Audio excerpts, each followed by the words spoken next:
अस्सलामुअलैकुम sir.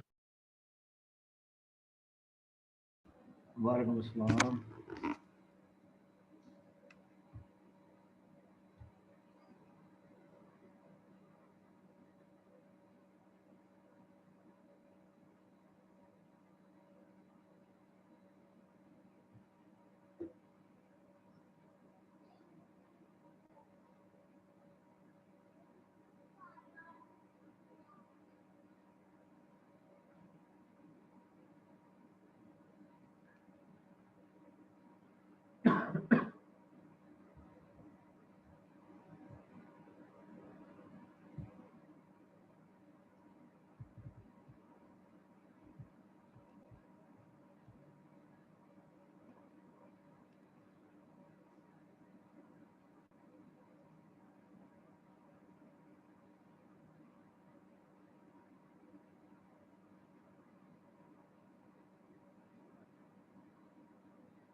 Sir पिछले lecture का थोड़ा ओवरव्यू दे दीजिएगा।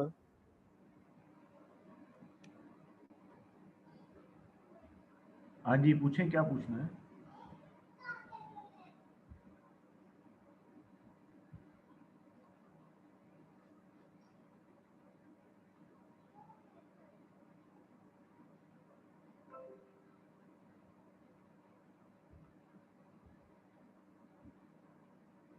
जी जी अमाद, पूछे क्या पूछना है लेक्चर में से। सर पूछना नहीं, वो मैंने कहा था जरा रिकैप दे देते। वो सर मैं रिवाइज नहीं कर पाया, वो असाइनमेंट्स कर रहा था तो वो टाइम नहीं मिला। नहीं, इस तरह से तो रीकैप फिर वो टफ हो जाता है, क्योंकि वो हमने आगे भी जाना है। तो उसको फिर लेक्चर को, क्योंकि रिकॉर्डिंग आप सुन लिया करें, या फिर क्वेश्चन अगर आप पूछेंगे तो मुझे पता चलेगा कि आपको क्या कंफ्यूजन है। ठीक है सर, कोई मसला।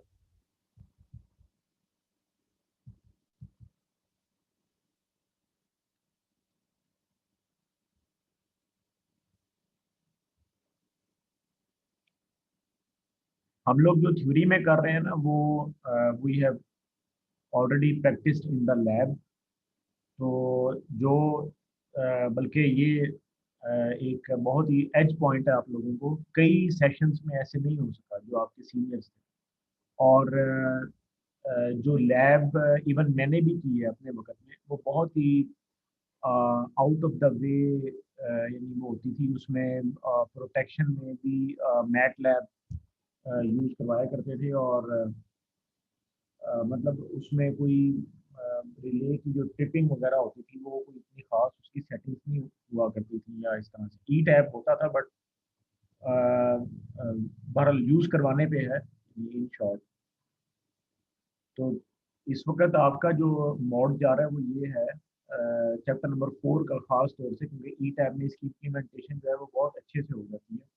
कि जो हम लोग यहाँ थ्योरी में पढ़ रहे हैं, तो उसको फिर हम लैब में प्रैक्टिस करते हैं। ठीक है, तो उससे आपकी रिवीजन हो जाती है। रहा रिकॉर्डिंग, तो वो आप ज़रूर सुना करें before coming in the lecture. बल्कि जो स्टैंडर्ड तरीका है वो ये है कि अगला भी पढ़कर आया करें। जो हमने अगला नेक्स्ट हमने पढ़ना होता है, जैसे अब ये वाला एक एग्जांपल रह गई थी, या विल डिस्कस डायरेक्शनल डेवलपमेंट के लिए, उसको भी पढ़कर आया करें, ताकि जब मैं उसका बताऊं तो उसका आपको समझ आए कि इस तरह का आइडियल जो कंडीशन होती है ना, वो ये होती है। अच्छा चलें जी, लेट्स स्टार्ट। आज जो हमने डिस्कस करना है वो ये है कि अभी तक तो हम लोगों ने ये चीज़ डिस्कस की कि एक आपका अगर रेडियल जो है वो नेटवर्क हो, तो उसमें रिले की जो कोऑर्डिनेशन है वो आपने कैसे करनी है। ठीक है, अभी तक तो हमने जो है वो ये चीज़ डिस्कस की है कि सिंपल अगर एक रेडियल लाइन है। अच्छा, लेकिन अगर आपके पास इस तरह का नेटवर्क है, जैसे मिसाल के तौर पर इन फीड हो जहाँ पे, ठीक है, इन फीड हो, या आपके पास अगर आउट फीड हो नेटवर्क में, तो उसको आपने कैसे सॉल्व करना है, या वहाँ पे जो कोऑर्डिनेशन के जो प्रॉब्लम्स आते हैं, जैसे ये उसने ऊपर लिखा, the coordination of time delay release becomes complicated when you deal with in feed and out feed। ठीक है, इन फीड और आउट फीड से क्या मुराद है कि अब नीचे उसने ये एग्जांपल दी है। अब नीचे जो उसने एक एग्जांपल दिया है कि जैसे ये एग्जांपल 4.6 है, इसमें जो है आपके पास एक उसने नेटवर्क शो किया, और you have 1 2 and 3 transmission lines. ठीक है, 3 बसेज हैं, और ये इंटरकनेक्टेड नेट सिस्टम है। इंटरकनेक्टेड से मुराद ये होता है कि दोनों एंड्स पे नेटवर्क जो आपको गिवन है उस पे सप्लाई लगी हुई है। ठीक है, दोनों एंड्स पे जब सप्लाई लगी हो, जैसे यहाँ पे है 100 वोल्ट सप्लाई है, ठीक है, और यहाँ पे 100 वोल्ट है, तो ये इंटरकनेक्टेड नेटवर्क कहलाता है। इसके अलावा इसमें मल्टीपल लाइंस हैं, यानी ए से बी जो हमारी पावर है वो ना सिर्फ ट्रांसमिशन लाइन 1 2 से ट्रांसफर हो रही है, बल्कि लाइन 3 4 से भी ट्रांसफर हो रही है। ठीक है, तो ऐसे जो है नेटवर्क ए से बी के जो दरमियान है, उसको बाज़ औक़ात हम ये कहते हैं कि ये डबल डबल सर्किट है, या डबल सर्किट नेटवर्क है, या टू वे नेटवर्क है। ठीक है, अक्सर आपने ऐसे देखा होगा, मैं अभी आपको जैसे व्हाइट बोर्ड में बताता हूँ। ठीक है, अक्सर आपने ऐसे देखा होगा कि अ, जो है ये टावर है, ये वाला। ठीक है, और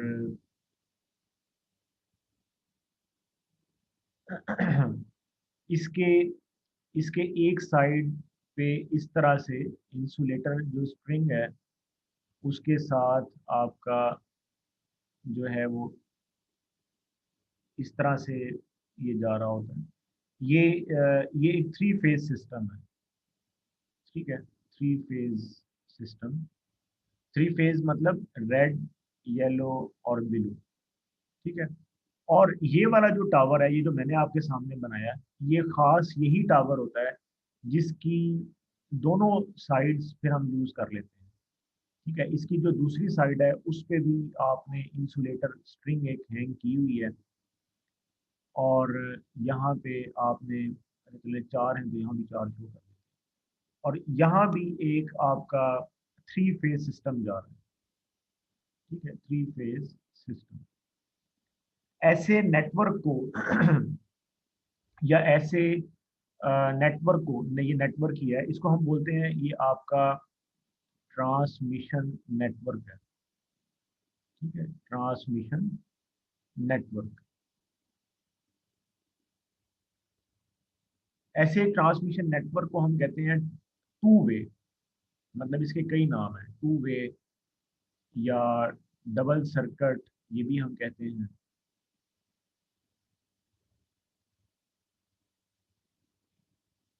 ठीक है, डबल सर्किट हो गया, 2 वे हो गया। तो ये आपका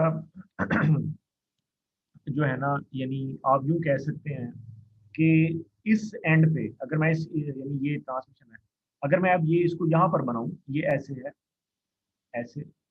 अगर मैं कहूँ कि ये एक ग्रिड से आ रहा है जिसका नाम ए है, और आगे जहाँ पे जा रहा है वो ग्रिड बी है, ठीक है, तो ये बिल्कुल वही वाली डायग्राम बन जाती है जो कि अभी उसने बुक में शो की हुई है, ठीक है। तो हम इस वाले सिस्टम में जब रिले कोऑर्डिनेशन करते हैं ना, तो उसमें कुछ चैलेंजेस हैं या कुछ कॉम्प्लिकेशंस हैं जिनका वो बहुत ही ज़बरदस्त अंदाज से यहाँ पे एक एग्जांपल के जरिए बता रहा है। अब ये जो ग्रिड है, इस ग्रिड में आपके पास यहाँ पे यानी ऑब्वियसली यहाँ ब्रेकर लगा हुआ है।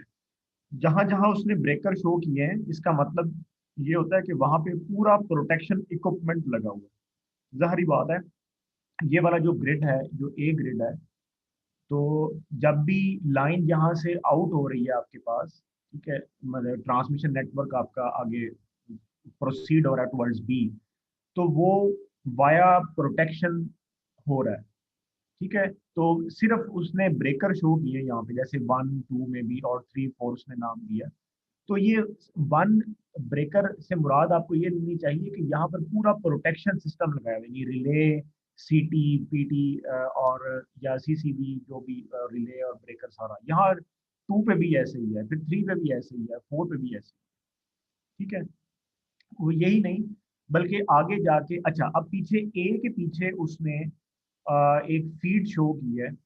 अब यहाँ पे ये चूंकि उसका बाकायदा से वोल्टेज बता रहा है, ठीक है, तो हम समझते हैं, यानी जैसे उसने इसको एक वोल्टेज सोर्स रिप्रेजेंट किया है 100 वोल्ट्स का, मैग्नीट्यूड सिर्फ शो किया, उसका एंगल नहीं शो किया, ठीक है, क्योंकि अगर वो एंगल शो करे ना तो उसमें फिर और तरह की चीजें आ जाती हैं।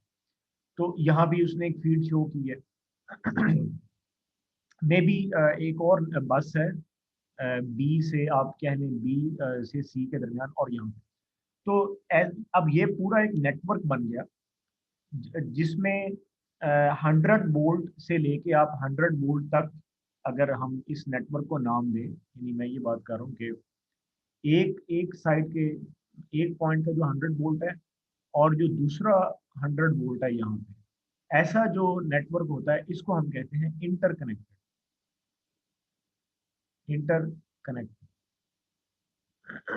इंटरकनेक्टेड सिस्टम, सही है। ये है जो बुक में उसने शो किया। अब इसमें जो कोऑर्डिनेशन का प्रॉब्लम है ना, वो इंटरेस्टिंग भी है और कॉम्प्लिकेटेड भी है। वो कैसे, वो ये बता रहा है। ये पहले आपने ये वाली डायग्राम देखनी है, ये वाली, ये जो मैंने अभी हाईलाइट की है, ये सारा हम पहले ये देखेंगे। ये वाला, ये हम देखेंगे, ठीक है। अच्छा, अब वो ये बता रहा है यहाँ पे कि लेट्स से कि इस पॉइंट पे फॉल्ट आ गया, ये जो उसने पॉइंट शो किया एक्स, ठीक है। अच्छा ये जो है ना इम्पीडेंस उसने शो की है J10 ओम सर 1 से। आपने हाँ जी जी जी। सर एक दफा जो आपने सर्किट में एक दफा दोबारा एक्सप्लेन कर देते हैं या आपने कौन सी सेटिंग्स? सर ये जो आपने ए और बी के दरमियान जो ए और बी के दरमियान जो ये 1 से 2 3 से 4 बताया है, यस सर ये मैंने सिर्फ इसमें ये बताया है कि यानी it is nothing but a network, a network actually. Network जो है ना, नेटवर्क का मतलब ये होता है कि ए और बी के दरमियान जो है यानी पावर किस तरह से शेयर हो रही है। यानी जैसे अब यहाँ पे 2 वे सर्किट लगा हुआ है, मे बी 1 वे होता सिर्फ, ठीक है। और अब चूंकि 2 वे है तो इस जो ये जो 3 फेज सिस्टम है और जो यहाँ पर जो 3 फेज सिस्टम है, इन दोनों का अपना अपना इंडिपेंडेंट प्रोटेक्शन जो है ना वो है। यानी सर्किट ब्रेकर 1 जो है वो इस लाइन के लिए है, सर्किट ब्रेकर 3 जो है वो इस लाइन के लिए है। लेकिन चूंकि ये सारा इंटरकनेक्टेड है, यानी देखो ना ये एक ही ग्रिड से निकल रहा है जो आपका सिस्टम है, और यहाँ भी जो है बी में एक ग्रिड में जा रहा है। तो मेरा यानी बताने का मकसद यहाँ पर ये है कि उसने बुक में जो सिस्टम शो किया है वो एक्चुअल में जब आप फील्ड में कहीं जाते हैं या जब आप अपना टावर्स को देखते हैं तो आपको अंदाज़ा यानी कि होना चाहिए, टावर को देख के अंदाज़ा ये हो जाना चाहिए कि ये वाला जो सिस्टम जा रहा है ये इसका वोल्ट लेवल क्या होगा। जैसे 132 केवी का ये टावर होता है, इतना बड़ा टावर, 66 केवी का भी होता है, ठीक है, और 33 केवी का भी होता है। लेकिन अब ये है कि ये दो लेवल्स यहाँ पर इस्तेमाल नहीं हो रहे, 33 केवी और 66 ये इस्तेमाल हो रहा है, 132 केवी ये इस्तेमाल हो रहा है। तो टावर देख कर ना आपको पता चल जाता है कि ये आपका अभी यानी ट्रांसमिशन ही हो रही है, क्योंकि 132 केवी पे तो डिस्ट्रीब्यूशन नहीं होती। 132 केवी पे अभी स्टिल हम जो है वो एक इंतहाई प्राइमरी लेवल है ट्रांसमिशन का, डिस्ट्रीब्यूशन का, ये ट्रांसमिशन का एंड लेवल है, उसके बाद आप डिस्ट्रीब्यूशन शुरू करते हैं, ठीक है। ठीक है, और तो कोई क्वेश्चन नहीं। तो ये सिर्फ ये है कि यानी नो सर टावर से मैंने इसको ना टावर से रेलेवेंस दी है और कुछ भी नहीं। यानी जो बुक में उसने बनाया हुआ है ना, उसको मैं एक्चुअली थोड़ा सा विजुलाइज इस तरह से आपको करवा रहा हूँ कि ये सिस्टम एक्चुअल में कैसा दिखता है, ठीक है। क्योंकि ये यानी from field point of view ये बहुत ज़रूरी चीज़ है। देखें जब आप टावर लगाते हैं ना तो उसकी लागत बहुत ज़्यादा होती है। तो आप और फिर फ्यूचर में जो आपने पावर 1 से 2 शेयर की है वो ज़्यादा हो जाएगी और वो 3 से 4 में भी जाएगी। ये एक्चुअली चीज़ थोड़ा सा फिर वो ज़रा एनालिसिस का टच ले लेती है, क्योंकि पावर फ्लो में मे बी उसमें चला जाऊँ। तो यानी इन शॉर्ट बात ये है कि मे बी आफ्टर 5 years ये जो लाइन 1 से 2 है, लाइन 1 से 2 ये सेचुरेट हो जाए, यानी इसकी मैक्सिमम कैपेसिटी 100 मेगावाट है। अब आपके पास जो पावर ए से बी सेंड करनी है और पीछे जो आपके जनरेटर्स हैं, जनरेटर्स आपके ज्यादा हो रहे हैं। यानी आप एक बंदा आता है वो कहता है मैंने विंड भी लगा लिया, एक बंदा आता है वो कहता है मैंने ये कोल फायर्ड पावर प्लांट लगा लिया। अभी साहिवाल में जॉब्स निकली, मैं अभी आपसे शेयर करता हूँ। 660 मेगावाट का, 660 मेगावाट के 2 कोल फायर्ड पावर प्लांट्स लगा रहे हैं लोग। बहरहाल इंडस्ट्रियल सिटी है, जारी बात है। तो पीछे अगर पावर प्लांट्स ज्यादा हो रहे हैं और यहाँ पे जाहिर बात है कि कॉन्ट्रैक्ट्स भी ज्यादा होंगे और रिक्वायरमेंट भी ज्यादा है, और आपने अपने नेटवर्क को इम्प्रूव नहीं किया, आप उधर 100 मेगावाट पे ही खड़े हैं, तो यहाँ चाहे आप 500 मेगावाट जनरेट कर लें उसका क्या फायदा है। आपके कॉन्ट्रैक्ट जो आपने किए हैं वो भी आप भर रहे हैं, पावर ले भी नहीं रहे। और ये सारी चीज़ ना फिर वो प्लानिंग में आ जाती है, फिर मैं उधर चला जाऊंगा जबकि वो हमने नहीं पढ़ना। तो ये वो चीज़ है, मैं एक्चुअली ये बता रहा था कि ये किस तरह से, अब आपको इसका अंदाजा हो गया होगा। Let's discuss the fault at this point जो कि उसने लाइन 5 6 में शो किया है, ठीक है। अच्छा, अब जो अब जो केस है वो ये है कि हमारे पास इस फॉल्ट के बाद सारी लाइंस वैसी लगी हुई हैं, क्योंकि बाज़ औक़ात ऐसा होता है कि इस फॉल्ट की वजह से कोई एक आधी लाइन बीच में या फॉल्ट आने के बाद किसी वजह से कोई एक लाइन आउट हो जाए, या फॉल्ट के वक्त यूँ आप कह लें कि जो फॉल्ट की वजह से किसी भी तरह से इस यानी फॉल्ट को कांस्टेंट रख के हमने लाइन को आउट या टोटल कंसीडर करना है, ऐसा है। तो पहले हम कंसीडर कर रहे हैं कि हमारा जो नेटवर्क गिवन है वो सारे का सारा ऐसे ही लगा हुआ है। अभी जैसे मैंने आपको प्रैक्टिस करवाई थी उधर ई टैप में भी कि एक ही बस से दो लाइंस आपकी आ रही है, 1 से 2, 3 से 4। अब उसको आगे एक और बस से हम कनेक्ट कर सकते हैं, फिर इस तरह और आगे हम ले सकते हैं, इस तरह से। तो अभी हमारी 1 से 2, 3 से 4, 5 से 6 तीनों लाइनें जो है ना, दे आर इंटैक्ट। इनको हम इस तरह से बोलते हैं द 3 लाइंस आर इंटैक्ट। अच्छा, अब उस केस में जो जो टोटल इम्पीडेंस है वो क्या हो जाएगी, वो ये पैरेलल सम बन जाएगा, यानी इसका हाफ हो जाएगा 10, 10 इन पैरेलल विद 10, उसका हाफ हो जाएगा, वो ये बन जाएगा J5। और फॉल्ट तक जो इम्पीडेंस है वो आपकी बन जाती है J7। तो टोटल क्या बन गई 12। ये उसने यहाँ पर देखिए डिनोमिनेटर में 12 लिखा हुआ, ठीक है। और उसको 100 से डिवाइड किया हुआ है ताकि वो देख सके कि मैक्सिमम फॉल्ट करंट जो है वो क्या फ्लो करेगा। और ये वाला जो करंट है वो I5 में फ्लो कर रहा है, ठीक है।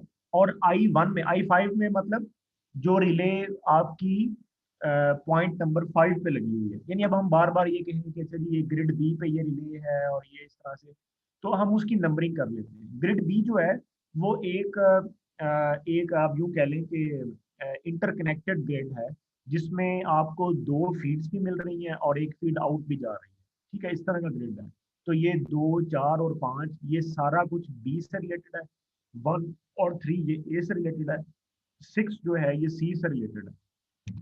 तो उसको हम कंसीडर नहीं कर रहे क्योंकि फॉल्ट आपका यहाँ पे आया है। तो बिल्कुल ये क्वेश्चन भी हो सकता है कि यहाँ से जो आया, यहाँ से जो फीड आ रही है वो अभी हमने कंसीडर नहीं की, ठीक है। यानी अभी हम सिंगल वे कंसीडर कर रहे हैं और लाइन की आउटेज कंसीडर कर रहे हैं, लिहाजा हम यहाँ से फीड अगर कंसीडर करेंगे ना तो वो वैसे भी वो उस पर फिर असरअंदाज भी नहीं होगा, ठीक है। तो वो बहरहाल वो इसलिए उसने इम्पिडेंस भी J7 बस यहाँ तक ही शो की है। वो अभी आपको पता चल जाएगा जिस जिस सी के उसने किया।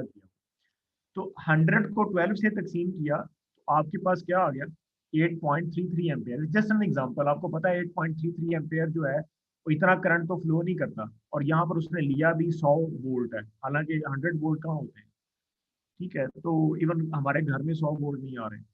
तो ये जस्ट एक छोटी सी एग्जांपल है, वो ये बताना चाह रहा है कि प्रॉब्लम क्या है, यानी कॉम्प्लेक्सिटी कैसे है कोऑर्डिनेशन में। और ये बड़ा इंटरेस्टिंग है। अब देखो I5 जो है ये KCL के मुताबिक सम ऑफ द करंट ले रहा है, टोटल करंट, जो कि वोल्टेज बाय इम्पिडेंस आ रहा है, ठीक है, 8.33 एम्पेयर। अच्छा ठीक हो गया जी। और ऐसे ही होगा जो I1 है वो उसका हाफ लेगा, ऐसे ही होगा ना, क्योंकि जो करंट आपका 1 से 2 में फ्लो कर रहा है और जो 3 से 4 में फ्लो कर रहा है उनका उनका सम होके अगली लाइन में जा रहा है, ठीक है। तो इसीलिए अगर कोई बंदा ये कहे कि I1 में कितना फ्लो कर रहा है, यानी रिले नंबर 1 में या ब्रेकर नंबर 1 में वट, वो आपका हाफ होगा इसका 4.165। अब ये सिचुएशन यहाँ तक एंड होगी। अब इसको हम होल्ड रखते हैं। अब हम कहते हैं कि let say for a fault at x line 3, 4 is out. अजीब जायफा। सर ये दोबारा बता दें सर, ये हाफ किस तरह हुआ है सर, ये यार ये 8.33 पैरेलल का? में है ना, ये पैरेलल में है, टू वे सर्किट है ना, टू वे सर्किट है। और जो आपका नोड्स हैं ए और बी वो भी यानी कांस्टेंट है ना, तो पैरेलल तो यही होता है ना। ठीक है सर, समझ आ गई सर, वो हाँ, इम्पिडेंस भी दोनों की सेम है। इम्पिडेंस इम्पिडेंस यानी 10 कह लें, या जे को आप ना कंसीडर करें, आप मैग्नीट्यूड कंसीडर कर लें। मैग्नीट्यूड भी उसकी 10 ही आएगी ना, क्योंकि रियल पार्ट तो है ही नहीं। तो 10 इन पैरेलल विद 10 वो हाफ ही हो जाएगा ना, क्योंकि पैरेलल में इम्पिडेंस हाफ हो जाती है। तो यहाँ ठीक पे है उसने सर। हाँ J5 शो की है, और उसके सीरीज में वो फिर J7 जो है वो शो कर रहा है, तो वो J12 बन जाता है, या सिंपल 12। वही मैंने बताया कि सिर्फ उसने मैग्नीट्यूड कंसीडर की है, जिसको मैं, क्योंकि वोल्टेज का भी उसने फेजर पार्ट नहीं लिया, तो just we are considering the magnitude for the over current. अच्छा, अब अगर वो ये कहता है कि लाइन 3, 4 आउट हो गई, भाई कोई फॉल्ट पड़ गया लाइन 3, या इस फॉल्ट की वजह से जो पॉइंट एक्स पे आ रहा है या यहाँ पे जब फॉल्ट आ रहा है, लाइन 3-4 आपकी आउट हो जाती है। ठीक है, तो अब आपके पास क्या नेटवर्क बच गया? अब आपके पास जो नेटवर्क बच गया, क्योंकि 3-4 तो आउट हो गई है, तो J10 रह गया। ठीक है, J10 रह गया और J7 रह गया, यानी ये दोनों रह गए अब आपके पास। तो अब जो टोटल आएगा वो J17 हो गया। नीचे से देखते रहेंगे, पहले 12 था, अब ऊपर 17 आ रहा है। यानी अब जैसे भी आप पूछ रहे थे, अब चूंकि पैरेलल सम तो नहीं रहा, वो पैरेलल सम तो हाफ हो गया था, तो अब जो है वो सीरीज बन गया है और वो ज्यादा हो रहा है।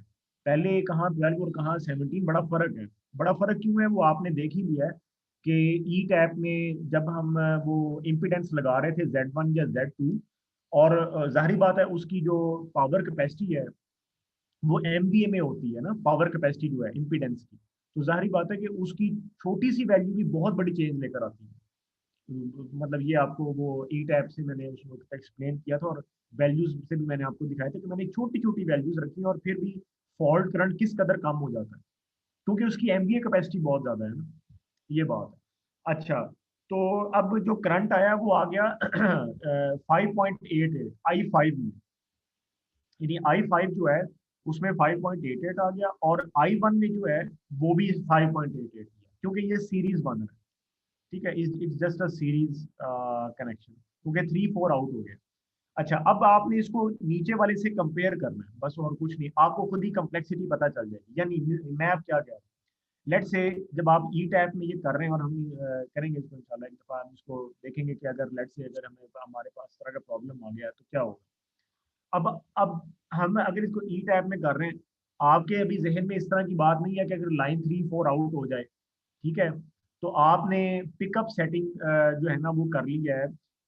जो आपके पास रिले 5 थी, रिले 5, उसको हम रिले 5 ही कह देते हैं, R5 रिले 5, उसका आपने पिकअप जो है ना जी वो 8.33 के मुताबिक सेट कर लिया, और जो रिले नंबर 1 थी उसका पिकअप आपने 4.165 के तहत सेट कर लिया। मगर आप ये भूल गए कि लेट्स से अगर हम ये केस कंसीडर कर लें कि लाइन 3-4 आउट हो जाती है, तो फिर क्या होगा? तो फिर स्नैरियो ना इस तरह का बन जाता है कि आपको अपनी सेटिंग्स को दोबारा में भी रिवाइज करना पड़ेगा, क्योंकि नेटवर्क बदल चुका है अब एक्चुअली। ठीक है, अब हुआ क्या है कि जो रिले नंबर 5 थी वो तो ज्यादा पे सेट हुई है, मगर जब लाइन 3-4 आउट हुई तो उसके पास करंट कम आ रहा है, हालांकि फॉल्ट तो स्टिल पड़ा हुआ है अभी, तो वो रिले ट्रिप ही नहीं करेगी, क्योंकि आपने तो, और जो रिले नंबर 5 है वो तो प्राइमरी रिले है, उसको तो सबसे पहले ट्रिप करना चाहिए ये फॉल्ट के लिए, और फिर रिले 2 की बारी आएगी या 4 की, फिर 1 की बारी तो बहुत बाद में है। मगर उसने एग्जांपल के लिए एक फार एंड रिले ले ली और एक उसके करीब की रिले ले ली है। क्यों जी, समझ आई? तो आपने चूंकि पिकअप जो है वो 8.33 के मुताबिक सेट किया, अब आपकी रिले पिक नहीं करेगी, और आप परेशान हो जाएंगे, यार रिले नहीं पिक की। बल्कि क्या होगा कि ये रिले पिक नहीं करेगी, और नंबर 1 वाली जो रिले है ये पिक कर जाएगी, क्योंकि पहले उसका करंट था 4.165 और अब बढ़कर 5.88 हो गया, तो वो पिक कर जाएगी। यानी अगर रिले नंबर 1 पिक की तो तुम्हारी लाइन नंबर 1 to 2 भी उड़ जाएगी। लाइन नंबर 1-2 उड़ गई तो सारा सेक्शन नेटवर्क ही खत्म हो गया। चलो, समझ आई बात की? तो ये एक्चुअली ये कॉम्प्लिकेशन है, और जो प्रॉब्लम है तो वो ये, इसलिए वो कह रहा है कि this is a bit critical case of the coordination. इसको आप फील्ड में जाएंगे और इसकी बहुत क्लोज आपको जो है मॉनिटरिंग करनी पड़ेगी। इसमें कंसेप्ट फिर डिस्टेंस का भी आ जाता है, डिस्टेंस प्रोटेक्शन भी हम लगाएंगे, तो उसको भी हम कंसीडर कर सकते हैं। जरूरी नहीं है कि हम ओवर करंट को कंसीडर करें, मे बी अगर ये केस बन रहा है तो मैं तो प्रेफर करूंगा कि आप डिस्टेंस प्रोटेक्शन को कंसीडर कर ले, क्योंकि ओहम का चक्कर बन रहा है। ठीक है, तो ओहम का चक्कर है, मतलब इम्पिडेंस वाइज जो है वो ट्रिपिंग हो रही है, तो आप करंट को छोड़ दें, क्योंकि करंट आपका जो है ना वो डॉजिंग है। मे बी लाइन 1-2 आउट हो जाती तो यही काम रिले नंबर 3 के साथ होना था, रिले नंबर 5 ट्रिप नहीं करनी थी, रिले नंबर 3 ट्रिप कर जाती। फिर समझ आया सिनेरियो क्या कॉम्प्लिकेशन है, कि जो एक रिले पहले आपने सेट की है, जो 5 नंबर रिले है जिसको ट्रिप करना चाहिए था, वो तो अब ट्रिप नहीं करेगी, क्योंकि उसका करंट कम हो गया, हालांकि उसको ट्रिप करना चाहिए था। और जो रिले नंबर 1 वो फार एंड रिले जो है वो ट्रिप कर जाएगी। ठीक है, तो ये वो चीज़ है जो कॉम्प्लिकेशन है। तो बहरहाल तो सर हाँ जी सर लेकिन हमने रिले नंबर 1 और रिले नंबर 5 में से सेम ही करंट गुजरेगा ना जब लाइन नंबर 3 4 आउट होगी। हाँ तो ऐसे ही है ये आंसर भी इसी तरह से लिखा हुआ है 5.88 और 5.88 वो ठीक है, मगर मैं ये कह रहा हूँ कि उससे उससे पहले जब ये नीचे वाला सिनेरियो आपने कंसीडर किया ना तो आपने अपनी रिले की सेटिंग कर दी है, ठीक है। यस और सर। तो अब क्या हुआ कि लाइन 3 4 अगर आप आउट कर दें, यानी अगर आप इसका ब्रेकर ओपन कर दें ई टैप में ना, ई टैप में वो जो सर्किट ब्रेकर है ना, अगर आप उस पर राइट क्लिक करें ना तो उस पर एक ऑप्शन आती है ओपन, तो वो अगर आप ओपन कर दें ना तो वो वाली लाइन वैसे ही आउट हो जाती है, यानी आपको डिलीट करने की जरूरत नहीं है। यानी जैसे ठीक। हाँ जी, जैसे मिसाल के तौर पर ग्रिड ए से बी में आपके पास 2 से 3 ट्रांसमिशन लाइंस हैं, आप सिर्फ एक के साथ सेटिंग्स करना चाह रहे हो या उसको मॉनिटर करना चाह रहे हो, तो आप कहते हो यार बाकियों का क्या करें, अब इनको डिलीट कर दें या हाइड कर दें, क्या करें, तो ई टैब उसका ये सोल्यूशन देता है कि आप ब्रेकर को ओपन कर दें। ब्रेकर अगर आप ओपन करें तो वो लाइन नहीं रहेगी, ठीक है। तो यानी हाँ ऐसा नहीं होना चाहिए कि बिल्कुल कनेक्शन ए और बी में खत्म हो जाए, फिर मे भी एरर आए कि वो कहे कि ए और बी में तो कनेक्शन ही कोई नहीं है, मगर जब तक कनेक्शन एक भी लाइन का रहेगा तो आप 3 से ब्रेकर ओपन कर दें, ये बात है।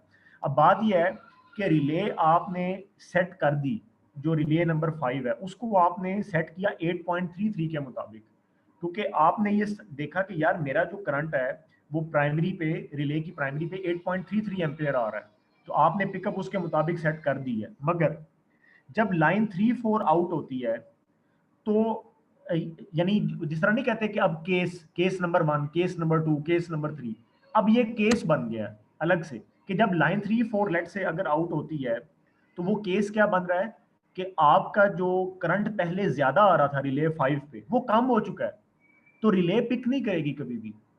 यानी यानी ये सिंपल सा सवाल ये बन गया, मैं आपको ये बताता हूँ ये क्या वैल्यू है 8.33 और अब आपके पास क्या आ रहा है 5.88। आप इसको सॉल्व जब करेंगे ना तो आप ऐसे लिखेंगे, ये मैं व्हाइट बोर्ड क्लियर कर दूं जरा, आप इसको ऐसे लिखेंगे 5.88 एम्पेयर डिवाइडेड बाय 8.33, ये होगा आपके पास, तो रिले विल नॉट पिक, क्योंकि ये तो 1 से कम हो गया, बहुत ज्यादा कम है 1 से, ये बात हो रही है क्योंकि रिले आपने इस पर पिक सेट कर दी है आपने। तो जब ये वाला करंट आएगा फॉर लाइन 3 4 आउट तो रिले पिक नहीं करेगी, फिर ये प्रॉब्लम हो रहा है। और ऑपोजिट हो रहा है रिले नंबर 1 के लिए, रिले नंबर 1 के लिए ऑपोजिट हो रहा है एक्चुअली। सर रिले 1 तो पिक करेगी। हाँ रिले 1 पिक कर देगी, लेकिन उसको करना नहीं चाहिए था ना, यस उसको सर। करना नहीं, देखें रिले नंबर 1 जब पिक करेगी ना तो उसने हेल्दी जो सेक्शन है आपका लाइन 1 2 का जो हेल्दी यस सेक्शन है सर। वो भी उसने उड़ा देना ना, ये बहुत बड़ा, देखें ये बड़ी किलोमीटर लंबी लाइन होती है और इसमें से 100 मेगावाट कम अज कम ये मैं आपको बता रहा हूँ 100 मेगावाट, तो आई एम डेट श्योर कि ये नहीं हो सकता कि जो नेटवर्क ये शो कर रहा है उसमें 100 मेगावाट ना गुजरा हो, बल्कि इससे ज्यादा ही होगा। तो कम से कम लेट से अगर मैं 100 मेगावाट भी लूँ तो वो लाइन 1 2 से पास कर रहा है, और अगर रिले ये पिक कर जाती है तो ये छोटी बात नहीं है, ये पूरा सेक्शन बंद हो जाएगा आपके पास।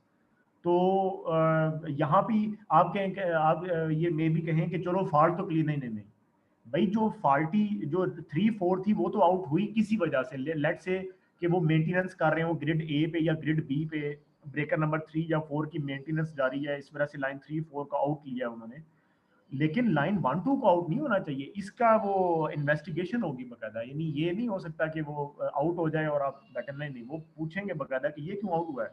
और जो लेवल मैंने आपको बताया 132 केवी का, ये एनटीडीसी का लेवल है, इसका तो चेक की बहुत स्ट्रिक्ट है।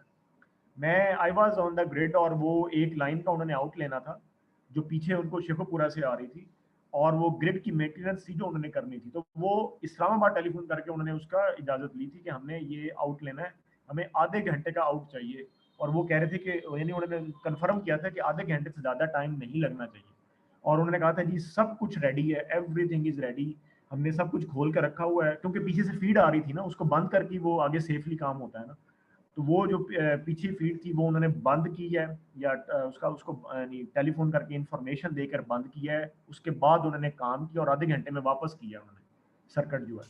तो दिस इज क्रिटिकल, यानी जब आपका वोल्टेज लेवल ज़्यादा होता है और इस तरह के आपके ग्रिड्स होते हैं, जैसे ग्रिड ए और बी है, यहाँ पर तो इमरजेंसी सिचुएशन होती है, ठीक है। यहाँ पे लोगों के जो है वो जैसे होता है ना हॉस्पिटल में, उस तरह की आपकी सिचुएशन बन जाती है। बहरहाल अच्छा जी, let's see the other topic.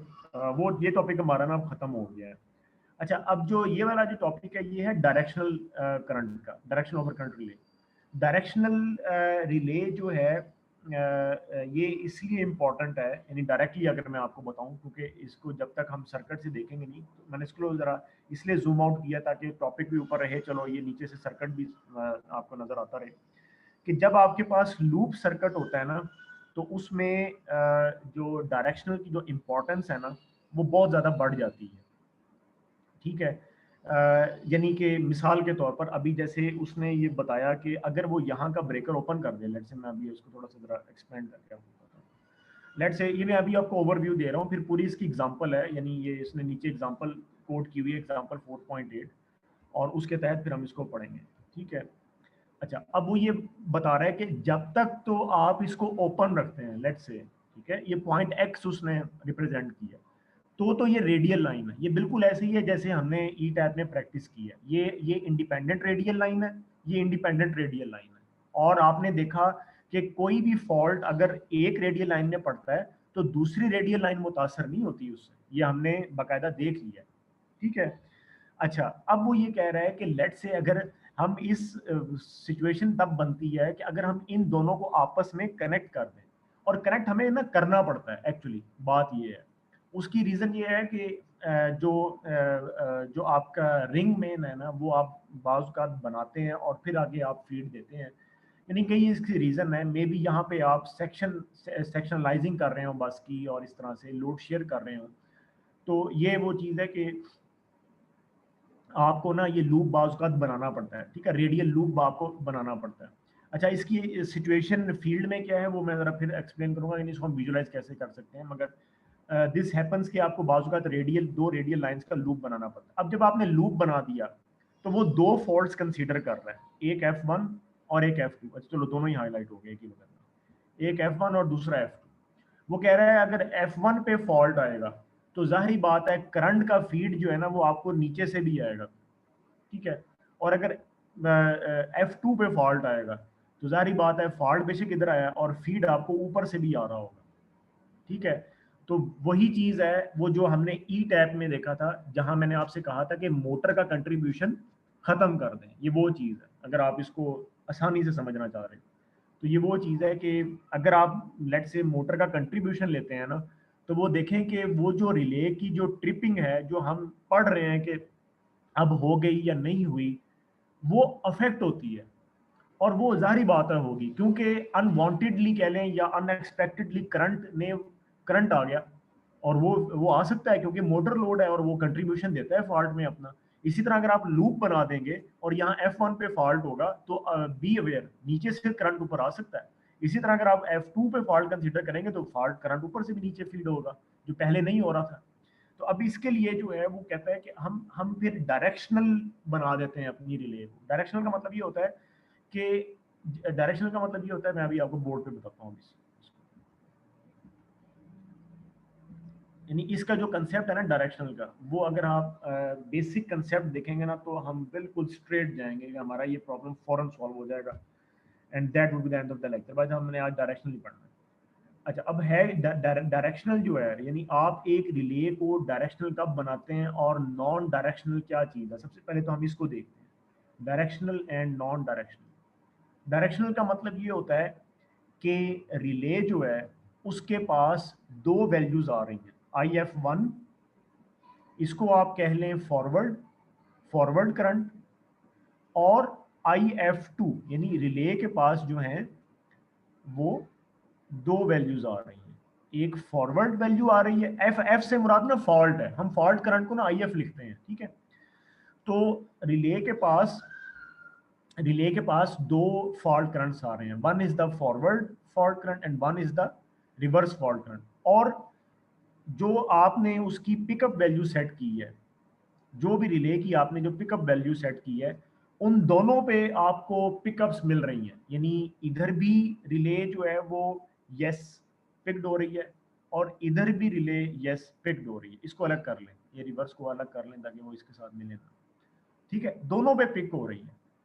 ठीक है, तो अब आप क्या करेंगे, एक हमें फिर रिले को ना डायरेक्शनल बनाना पड़ता है। उसकी रीज़न ये है कि हमने क्यों डायरेक्शनल बनाना पड़ता है, क्योंकि बाज़ औक़ात क्यों डायरेक्शनल बनाना पड़ता है, ये मैं नॉन को ना मैं कैंसिल कर रहा हूँ, अभी नॉन मैं नीचे लिख के एक्सप्लेन करूँगा, अभी डायरेक्शनल नहीं चल रहा है। क्यों बनाना पड़ता है, लेट्स से ये फॉरवर्ड का है और ये रिवर्स का है, चलो अच्छा ही हो गया, इधर लाइन डाल लेते हैं दरमियान में। फॉरवर्ड के केस में रिले की प्राइमरी वो था अपना प्रोटेक्शन फॉरवर्ड। लेट्स से ये मैं कह रहा हूँ से, यानी ये जो भी चीजें हैं ये सारी हम फर्ज कर रहे हैं से कि जब फॉरवर्ड करंट आया ना रिले के पास फॉल्ट का, तो वो उसकी प्राइमरी प्रोटेक्शन बनती है। और जब उसके पास रिवर्स करंट आता है ना फॉल्ट का, तो वो बैकअप बनती है। ठीक है, वो उसको यानी वो यानी उसका जो किरदार है ना वो बैकअप के तौर पर होना चाहिए। ये वो चीज़ है जो होनी चाहिए। ठीक है, यानी जब उसके पास फॉरवर्ड करंट आए तो वो प्राइमरी प्रोटेक्शन दे, सबसे पहले ट्रिप करे, सबसे पहले फर्स्ट, या मैं और भी इसको एक्सप्लेन कर देता हूँ, फर्स्ट, और बैकअप का मतलब क्या है, सेकंड। ठीक है, ये होना चाहिए ऐसे। तो अब ये होगा, लेट से मैं आपसे कहता हूँ, लेट से कि अगर जो है ये पिकअप जो है ये वाली, ठीक है, अब ये वाली जो पिकअप है आपके पास, ये बड़ी है इस वाली पिकअप से। जाहिर बात है दोनों की वैल्यूज में फर्क तो होगा, ये IF1 है, ये IF2 है। ठीक है, और जो है ये वाली जो आपके पास यस वाली वैल्यू आई है, मैं ये यस की बात कर रहा हूँ, यानी ये जो आपके पास यस वाली वैल्यू आई है, ये आपके पास बड़ी है इस यस वाली वैल्यू से। ठीक है, तो अब आपको रिले को डायरेक्शनल बनाना पड़ेगा, यानी उसको बताना पड़ेगा कि when you have the forward current you have to trip them else not. आपको रिवर्स करंट के लिए ट्रिप नहीं करना, चाहे आप बैकअप दे रहे हैं, मगर आपको जो है ना वो you do not need that tripping. आपने जो है ना वो क्या उसको कहते हैं इसके लिए पिक करना है। तो यहाँ पर आप रिले को एक डायरेक्शन दे देते हैं, एक पर्टिकुलर डायरेक्शन दे देते हैं, और वो कौन सी आपने दे दी उसको, फॉरवर्ड डायरेक्शन। ठीक है, कि जब आपके पास फॉल्ट करंट फॉरवर्ड आए, क्योंकि तब उसकी प्राइमरी प्रोटेक्शन बनती है, तो आप जो है ना वो तब ट्रिप करें, एल्स नॉट। क्योंकि जो है वो मे बी क्या उसको कहते हैं, जब वो बैकअप में ट्रिप करे तो वो मेल फंक्शन हो, या मतलब ये कंडीशन बन सकती है, बुक से एग्जांपल देखते हैं, तो वो फास्ट ट्रिपिंग भी हो सकती है, या वो सेक्शन जो हेल्दी है वो भी हमारा आउट हो सकता है। तो इसलिए हम रिले को ना, जब दो पिकअप्स आ रही हैं उसके पास दो अलग अलग करंट्स के लिए, फॉरवर्ड के लिए और रिवर्स के लिए, तो हमें रिले को एक डायरेक्शन देना पड़ती है कि आपने इसके लिए ट्रिप करना है और जाहिर बात है दूसरे के लिए नहीं। और हम उसको उसी के लिए ट्रिप करवाते हैं जहां उसकी पिकअप बड़ी भी आ रही होती है और वो उसकी प्राइमरी प्रोटेक्शन भी बन रही हो। ठीक है, तो हम कहते हैं कि भाई ये यहाँ पर रिले को ट्रिप करना चाहिए। अब हम जो है वो इसको जो है ना वो हम देखते हैं बुक से। ठीक है, कि जो उसने एग्जांपल दी। अच्छा, नॉन डायरेक्शनल, हाँ वो मैं भूल गया, नॉन डायरेक्शनल जो है वो इसके बिल्कुल ऑपोजिट है। नॉन डायरेक्शनल में आपकी दो पिकअप्स आ रही हैं, नॉन डायरेक्शनल में आपकी पिकअप ही एक आ रही होती है। ठीक है, यानी ये तो मामला ही सीधा सा है, ये हमने पढ़ा हुआ है। हाँ, अब जो टॉपिक है वो डायरेक्शनल है ना, इसका मतलब ये है कि इससे पहले जो आप स्टडी कर रहे थे वो आप नॉन डायरेक्शनली पढ़ रहे थे। सही है, यानी अब तक जो आपने पढ़ा है वो नॉन डायरेक्शनल है। You already have studied this, you already have studied this, ये आपने पढ़ लिया, ये आपने पढ़ लिया। ठीक वो है सर। नॉन डायरेक्शनल था। नॉन डायरेक्शनल क्या मतलब है कि आपके पास only one sided current, only one sided current will pick the relay, will pick the relay। बस दूसरे साइड का करंट आएगा, बेशक आएगा, मगर वो रिले को पिक नहीं करेगा।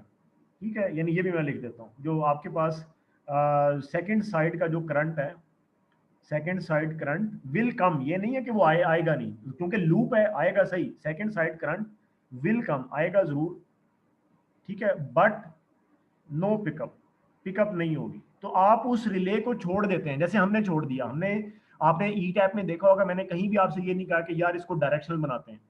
इसका मतलब ये है कि वो रिले नॉन डायरेक्शनल है, उसकी कोई डायरेक्शन नहीं है, ठीक है, उसके पास दोनों करंट्स आ रहे हैं, लेकिन उसकी पिकअप ही ऐसे सेट हुई हुई है और वो करंट की अमाउंट ही ऐसी है कि वो एक साइड में खुद ही ट्रिप कर रही है, दूसरी साइड में वो ट्रिप ही नहीं करती। इसको हम नॉन डायरेक्शनल कहते हैं। लेकिन डायरेक्शनल के पास दो ऑप्शंस होती हैं और वो हमने उसको बताना होता है, या जाहिर बात है जिस पे पिकअप की वैल्यू बड़ी आती है उस पे हम उसको बताते हैं कि आपने ट्रिप करना है, ठीक है। तो ये एक्चुअली इसका बेसिक कंसेप्ट है डायरेक्शनल का। अब हम इसको बुक से देखते हैं जो उसने एग्जांपल दी हुई है,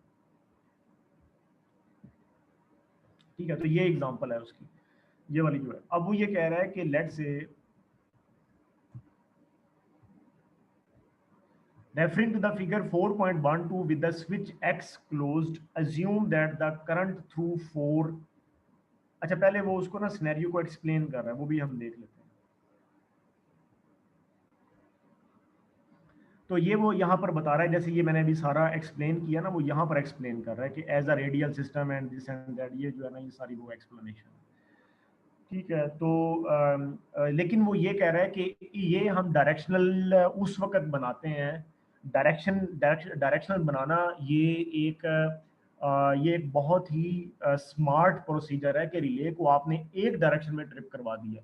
तो वो कह रहा है कि वो हम उस वक्त करते हैं when you have 4:1, when you have 4:1। यानी क्या मतलब है ये मैं आपको बताता हूँ। यानी अगर आपके पास फॉरवर्ड और रिवर्स करंट में 4:1 हो, ये डायरेक्शनल की बात हो रही है कि एक रिले को आप डायरेक्शनल कब बनाते हैं, जब आपके पास फॉरवर्ड रेशो जो रिवर्स करंट है वो 4:1 हो या 4:1 हो, कोई भी हो सकता है, एनी, ठीक है, और है बीच में,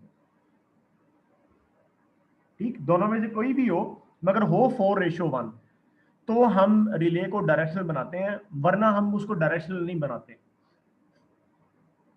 ठीक है, ये बात है। 4:1 मतलब हाँ, मतलब ये 4:1 मतलब ये आप IF कह लेना, ये फॉल्ट करंट है। अगर यहाँ पर फॉरवर्ड में फॉल्ट करंट 4 एम्पेयर आ रहा है तो रिवर्स में जो फॉल्ट करंट है वो 1 एम्पेयर आ रहा होगा, या फॉरवर्ड में अगर आपके पास 1 एम्पेयर फॉल्ट करंट आ रहा है तो रिवर्स में आपके पास 4 एम्पेयर आ रहा है, तब आप रिले को डायरेक्शनल बनाओगे। और ऊपर के केस में ये फॉरवर्ड डायरेक्शन में ट्रिप करेगी, यहाँ पे ट्रिप करेगी, और अब यहाँ पे ट्रिप करेगी। रिवर्स में अगर 4 एम्पेयर आ रहा है तो अब यहाँ पे ट्रिप करेगी। हम कहेंगे कि ये रिवर्स डायरेक्शनल रिले, यानी जब इसको रिवर्स करंट आता है ना लूप का, तो ये ट्रिप करती है, फॉरवर्ड पे इसकी पिकअप ही नहीं है।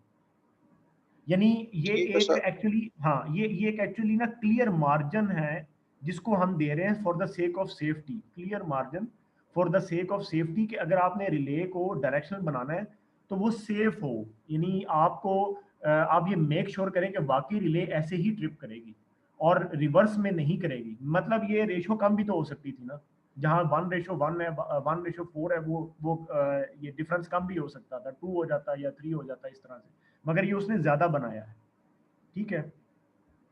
तो ये यानी एक्चुअली अब इसका जो अपना एग्जांपल अब हम वो देखते हैं जो उसने दिया। अच्छा, तो ये हमारे पास सर्किट है।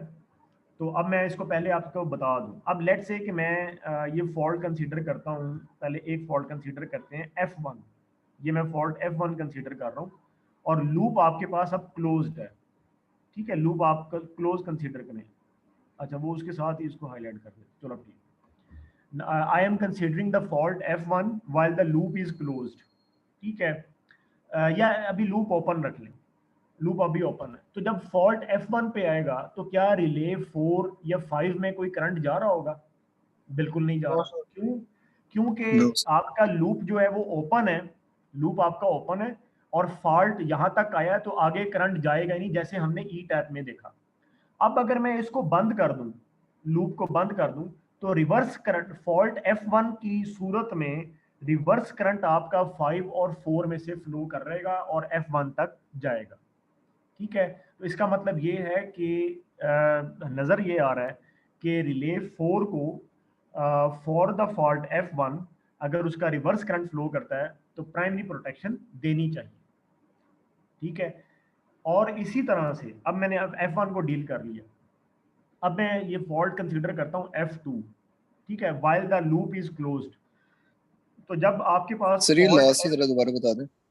हाँ, जब आपके पास फॉल्ट F1 होगा ना, तो रिवर्स करंट 4 और 5 में फ्लो करेगा ऐसे, नीचे वाले रेडियल लाइन से करंट ऊपर की तरफ आ रहा होगा, ठीक है सर। ठीक है। और रिले 5 में भी करंट आ रहा है, रिले 4 में भी। अब दोनों में से किसको पहले ट्रिप करना चाहिए फॉर द फॉल्ट F1? चूंकि रिले 4 जो है वो साथ ही है, मतलब ये उसका सुपरवाइजरी जोन बन रहा है, अगर हमने जैसे पढ़ा है तो रिले 4 को प्राइमरी प्रोटेक्शन देनी चाहिए। अब उसमें रिवर्स करंट आ रहा है, आ तो रहा है ना, तो उसको प्राइमरी प्रोटेक्शन देनी चाहिए because the loop is closed और रिवर्स करंट दोनों में फ्लो कर रहा है। हाँ, रिले 5 एज बैकअप प्रोटेक्शन कर सकती है, बिल्कुल। ये हम चेक करेंगे कि वो एज अ बैकअप, क्या वो रिवर्स करंट के लिए बैकअप बन भी सकती है, नहीं बन सकती, यानी उसकी पिकअप बन भी रही नहीं बन रही, हम चेक कर लेंगे। अच्छा, इसी तरह से अगर आप फॉल्ट F2 को कंसीडर कर लें, अब F1 छोड़ दें, तो अब आपका इन दोनों ब्रेकर्स में से फॉरवर्ड करंट फ्लो कर रहा है, ऐसे ही है ना। For the fault F2 both relays 4 and 5 या both breakers 4 and 5 are having the forward current for the fault F2। तो अब इसका मतलब ये है कि हमें फॉर द फॉल्ट F2 जो है ना, वो ब्रेकर एट 5 जो है या रिले एट 5 उसकी प्राइमरी प्रोटेक्शन हमें चाहिए, और रिले 4 आपकी बैकअप बन जाएगी। तो ये अब हमने डिसाइड करना है, इसीलिए मैंने कहा था कि रिले 5 बैकअप बनता भी है या नहीं बनता, क्योंकि अगर मैं रिले 5 को for the fault F2 primary protection बनाऊंगा तो जाहिर बात है इसका तो टाइम बहुत ही कम है, और ये उसकी फॉल्ट F2 की प्राइमरी प्रोटेक्शन है, तो ये 4 को बैक कैसे कर सकती है ना बात। इसी तरीके से जो है आपका 4 जो है 4 5 को कैसे बैक कर सकता है for the fault F2। Relay 4 भी F1 के लिए प्राइमरी प्रोटेक्शन है, उसका भी टाइम कम है। तो यहाँ पर हमें जो सिचुएशन है ना वो थोड़ी कॉम्प्लिकेट हो जाती है, मगर यहाँ हमें डायरेक्शन की सूरत नजर आती है कि मे बी डायरेक्शन से ये केस आपका सॉल्व हो सके, क्योंकि यानी छोटी सी बात ये है कि 4 जो है वो F1 का प्राइमरी प्रोटेक्शन बन रहा है, और 5 जो है वो F2 का प्राइमरी प्रोटेक्शन बन रहा है। लिहाजा 4 का नहीं बैकअप नजर आ रहा बनता अभी जो नजर आ रहा है, और 4 जो है वो 5 का बैकअप बनता नजर नहीं आ रहा, होगी बात। और दूसरी बात, F1 के लिए 4 में रिवर्स करंट फ्लो कर रहा है, ये हमने देख लिया, ठीक है, मतलब। और जो फॉल्ट F2 है उसके लिए फॉरवर्ड करंट फ्लो कर रहा है। सो F1 के लिए रिवर्स करंट एंड F2 के लिए फॉरवर्ड करंट। अब हम एग्जांपल देखते हैं, क्योंकि वो एग्जांपल इसी डायग्राम से कंसीडर कर रहा है। अब मसला ये है, देखो इसको डायग्राम एक पेज पे बनानी चाहिए, तो उसी पे वो स्टेटमेंट शो सर ये जो F2 के साथ रिले है, ये सर ये क्या प्राइमरी नहीं होगा ये वाला इसका? F नहीं, ये वाला सर। हमने ना, हाँ बड़ा अच्छा सवाल है, हमने ना एक साइड को कंसीडर करना है तो दूसरी वैसे ही सेट हो जाएगी। यानी अगर आपने 4 और 5 को हल कर लिया ना, तो जो उनके बिल्कुल ये नीचे वाली जो रिलेज हैं, ये जो आप ब्रेकर में रखा, ओह सारा ही हाईलाइट हो गया, ये जो आप नीचे वाला बात कर रहे हो ना, ये खुद ही सॉल्व हो जाएगा, ये खुद ही, क्योंकि इनकी सेटिंग्स वही होंगी जो कि 4 और 5 की है। ठीक है सर। हाँ ठीक है, मतलब ये नहीं होगा कि इसकी कोई सेटिंग में फर्क है, क्योंकि इस लूप में कोई भी ऐसी इम्पिडेंस नहीं है जो 5 में और उसके जो नीचे ब्रेकर है उसमें कोई फर्क डाले, नहीं, ऐसा कुछ भी नहीं है। तो 5 को सेट करोगे नीचे वाली भी वैसे ही सेट होगी, 4 को सेट करोगे नीचे वाले, और बल्कि आपने ई टैप में किया तो है, क्या आपने कॉपी पेस्ट नहीं किया था और उनकी सेम सेटिंग नहीं थी, ऐसे ही था ना? Yes sir. यस सर, ऐसे ही था। तो ऐसे ही था। तो यही वो चीज है कि यहाँ पर वो 4 को या 5 को सेट कर रहा है, या उसकी एग्जांपल बता रहे हैं, नीचे वाला बिल्कुल कॉपी पेस्ट है और कुछ भी नहीं।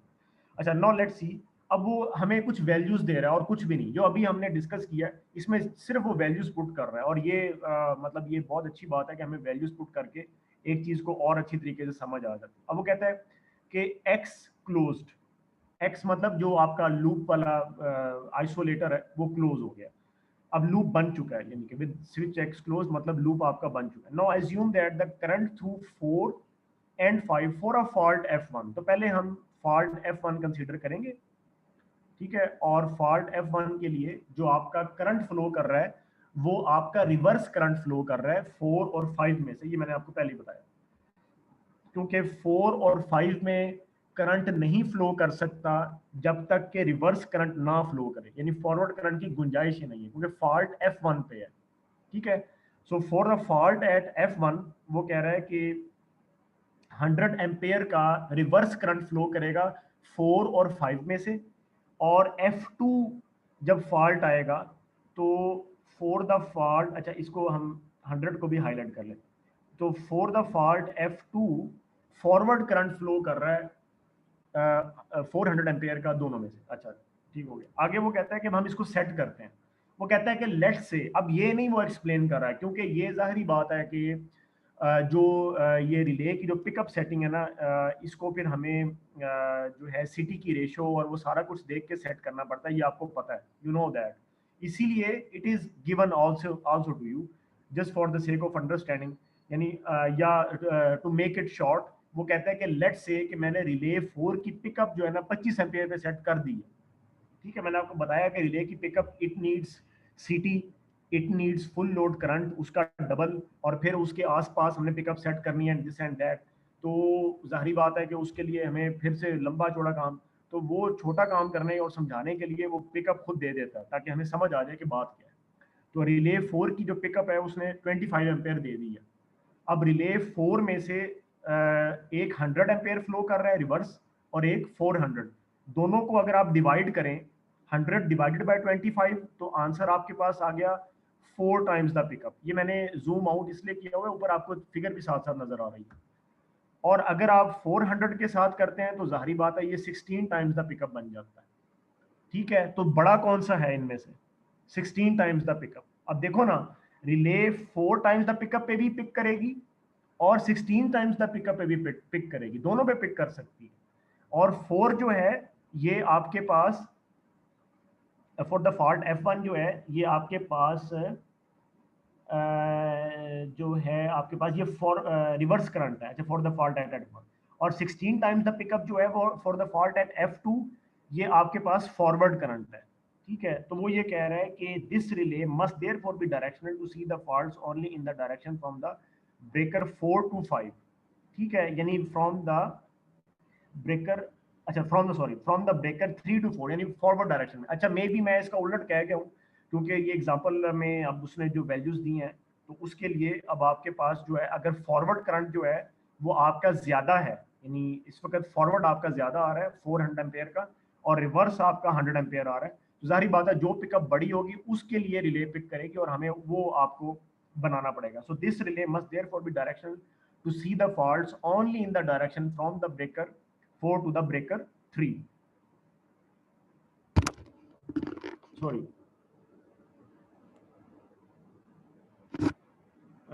Gives अच्छा for the fault at F1 जो है you have 4 times the pickup and for the fault and 16 times the pickup for the fault at F2. So this relay must therefore be directional to the faults only in the direction from the breaker 4 to the breaker. अच्छा नहीं, ये तो reverse के लिए इसको set कर रहा है, he is setting it from अच्छा वो इसको रिवर्स के लिए इसलिए सेट कर रहा है एक्चुअली, हाँ ठीक है सॉरी, वो इसको रिवर्स के लिए इसलिए सेट कर रहा है because it is the primary protection. हाँ वही बात है, जो पहले वाली बात है वही बात है, वो इसकी चूंकि प्राइमरी प्रोटेक्शन बन रही है। अब यहाँ पर पिकअप बेशक ज्यादा है, 16 टाइम्स द पिकअप है। अच्छा उसको भी मैं एडिट कर दूँ, मैंने प्रीवियसली आपको बताया वो 16 टाइम्स द पिकअप बेशक ज्यादा है, लेकिन वो चूंकि उसकी प्राइमरी पिकअप बन रही है जो कि 4 टाइम्स द पिकअप है, लिहाजा आपको इसको डायरेक्शनल बनाना पड़ेगा।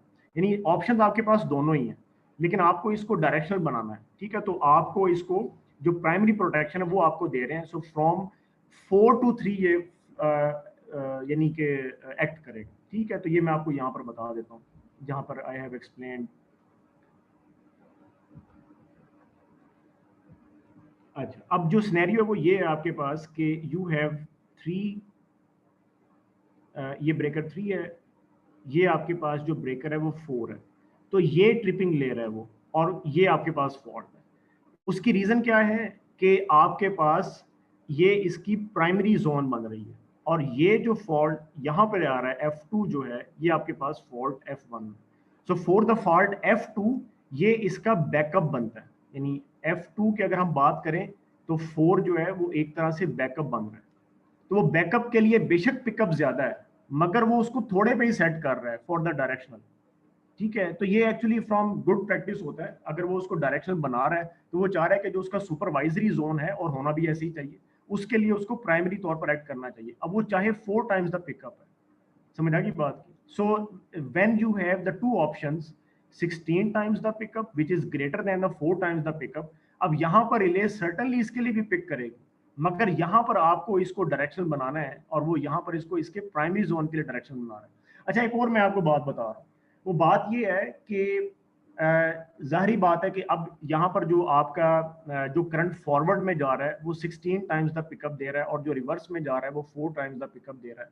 तो ये वाली जो पिकअप की जो वैल्यू होती है ना, इट मे वेरी, क्योंकि जाहिर बात है कि जो करंट आपका नीचे से जो रिवर्स करंट जो है वो ऊपर की तरफ आ रहा है ड्यू टू सम इम्पीडेंस। हालांकि आपकी दोनों रेडियल लाइंस बराबर हैं, यानी if you ask this question कि वाई 4 एंड वाई 16, अब इसमें फर्क क्यों आया, तो दोनों रेडियल लाइंस बराबर हैं, लेकिन कोई ना कोई ऐसी वजह है जिसकी वजह से, मतलब अब ये नेटवर्क अगर हम बनाएंगे तो हम इसको एक्सप्लेन कर सकते हैं। बट लेकिन उसने यहाँ पर चूंकि हमें खुद वैल्यूज दी हैं, लाइक उसने एक हमें 100 एम्पेयर दे दिया, और एक उसने हमें जो है वो मे बी दैट वाज 4 क्या था वो 500 एम्पेयर था, मे बी 400। 400 था, 400 था। तो ये वैल्यूज ने हमें खुद दी हैं कि लेट्स से कि for the fault at F1 and for the fault at F2 आपके पास ये वाली वैल्यूज आ रही हैं।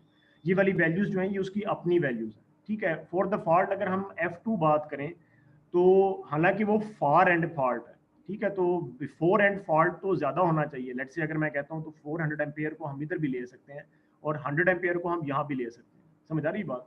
तो ये उसकी वैल्यूज हैं, जो वो मेरा ख्याल है कि इसी वजह से इसको इस तरीके से शो कर रहा है, ताकि ये कॉन्सेप्ट क्लियर हो कि बेशक इसकी पिकअप ज्यादा है, लेकिन चूंकि ये इसका प्राइमरी जोन बन रहा है, लिहाजा हम 4 पे इसको सेट कर देंगे। ठीक है, to make it clear, to make it more clear, here you have 3 4, यहाँ पे आपके पास F1 आया ग्रिड, और ये आपके पास जो है वो लूप है इस तरह से, जो कि अब क्लोज्ड है। ठीक है, और जो है ये आपके पास फॉल्ट F2 है। ये आपको जो है जो यहाँ से दे रहा है, जो रिवर्स आ रहा है फॉर द फॉल्ट F1 जो आपके पास आ रहा है, वो आपके पास आ रहा है 4 टाइम्स द पिकअप, और जो आपके पास यहां से आ रहा है वो आपके पास आ रहा है 16 टाइम्स द पिकअप। ठीक है, तो लेकिन वो चूंकि फॉल्ट F2 है तो लिहाजा हम वो पिक नहीं कर रहे, वो 5 नंबर रिले पिक करेगी। हमने 4 को इसका प्राइमरी जोन यहाँ पे 4 टाइम्स द पिकअप पे सेट करना है। ठीक है, सर ऊपर 16 नहीं होगा? नहीं 16 जो है ना वो फॉरवर्ड में आ रहा है, F2 के लिए आ रहा है। जब 4 में से फॉरवर्ड करंट फ्लो कर रहा है ना नीचे की तरफ F2 के लिए, तो वो 16 टाइम्स द पिकअप ले रहा है। एक्चुअली इसकी वैल्यू वो ले रहा है 400 बाय 25। सर ये आप कैसे डिटरमाइन कर रहे हैं कि कब फॉरवर्ड की डायरेक्शन क्या होगी, रिवर्स की क्या होगी? क्योंकि अगर आपके पास फॉल्ट F2 पे होगा तो फॉरवर्ड करंट फ्लो करेगा ना F2 की तरफ, यानी ऐसे करंट फ्लो करेगा ना, और अगर सर वो तो F1 पे फॉल्ट सोर्स होगा की तो तरफ नहीं रिवर्स करंट जाएगा? फ्लो करेगा ना। है सोर्स की तरफ नहीं जाएगा करंट? एक सेकेंड, अब मुझे बताओ क्या कह रहे हो, ताकि मुझे क्लियर हो आप क्या कह रहे हैं। दिस इज 3 4, हाँ जी, अब बताएं, यहाँ पे फॉल्ट F1 है। अब इस केस में करंट कहाँ जाना चाहिए? ये आपके पास लूप है। Sir sir third number breaker के पास नहीं जाएगा? 3 नहीं, तक ही रहेगा सर। अब मैं इस तरह से शो करूं या इस तरह से शो करूं? सर ये लेफ्ट को हो जाएगा, 3 नंबर की तरफ एरो होगा। हाँ, यानी अब जब आप फॉल्ट जो है वो आप F1 पे कंसीडर करोगे और लूप आपका क्लोज्ड है, तो फॉल्ट का करंट जो है वो ऐसे जा रहा होगा, ऐसे।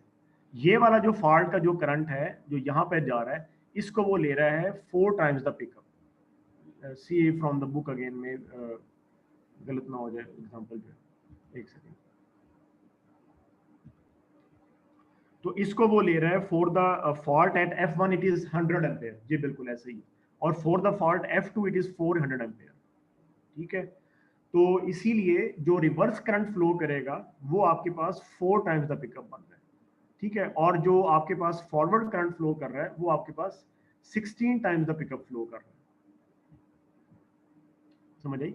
यानी अब अगर आप, ये हो गया F1 के लिए, अब बताएं अगर F2 पे फॉल्ट है तो अब करंट कैसे फ्लो करेगा? सर ब्रेकर F1 पोर्ट की बात हो, आएगा। ऐसे आएगा ना, यस सर, ऐसे आएगा। ठीक ये है वाला जो है, ये जो अभी मैंने शो किया, इसको वो 16 टाइम्स द पिकअप ले रहा है। ठीक है, सर ये डायरेक्शनल की वजह से फिर वो 4 इग्नोर हो गया, और वो जो बड़ी हाँ जी, वैल्यू हाँ है जी। जिसमें अब 16 है। देखें ना, अब रिले के पास ना 2 ऑप्शंस हैं, ये वाली भी है और ये वाली भी है, लेकिन ये वाली जो ऑप्शन है ना 4 वाली जो है, ये उसका ना प्राइमरी बन रहा है, प्राइमरी, ये उसका प्राइमरी बन रहा है। ठीक है, ये उसका प्राइमरी बन रहा है, और ये वाला जो है ये उसका बैकअप बन रहा है, ये उसका बैकअप बन रहा है। ठीक है, मैंने जो इससे पहले आपको समझाया ना वो भी मैं आपको क्लियर कर देता हूँ। मैंने जो इससे पहले आपको समझाया ना उसमें मे बी इसीलिए शायद आप यहाँ पे कंफ्यूज ऐसा हो जाता, तभी तो मैंने इसको डायरेक्शनल बनाना है। मैंने ये कहा था अभी जो मैंने पीछे आपको समझाया वो मैंने जरा आसान एग्जांपल दे दी थी, मैंने इस तरह से बनाया था ना, ये फॉरवर्ड है और ये रिवर्स है। ठीक है, तो मैंने ये कहा था कि लेट से कि इसकी जो पिकअप वैल्यू है ये बड़ी है, मैंने उस वक्त बगैर किसी एग्जाम्पल को देखे मैंने आपको ये बताया था ऐसे। ठीक है, तो मैं अपनी जो रिले है जो मैंने लास्ट आपको बताया, मैंने ये कहा था कि मैं जो बड़ी पिकअप है वो मैं सिलेक्ट कर लूंगा। I have told you this thing कि लेकिन अब जो उसने एग्जांपल दी है उसके मुताबिक जो उसका, और फिर मैंने कहा था कि ये इसका प्राइमरी प्रोटेक्शन बन रहा है और रिवर्स में वो उसका बैकअप बन रहा है, ऐसे ही है ना? ठीक है, आप मे बी रिकॉर्डिंग सुने तो यही बात होगी जो मैंने अभी आपको बताई है कि यस सर, जो जो यानी जब मैंने आपको समझाया तो उसमें मैंने आपको आसान एग्जांपल दी, और वो ये कि जो रिले का प्राइमरी प्रोटेक्शन बन रहा है उसकी पिकअप बड़ी होगी as compare to the backup protection. लेकिन वो जो एग्जांपल दे रहा है बुक में, वो जानबूझ के जो उसका प्राइमरी जोन बन रहा है, फॉल्ट F1 जो है ये 4 का प्राइमरी जोन है, फॉल्ट F2 जो है ये रिले, ये 4 का बैकअप जोन है।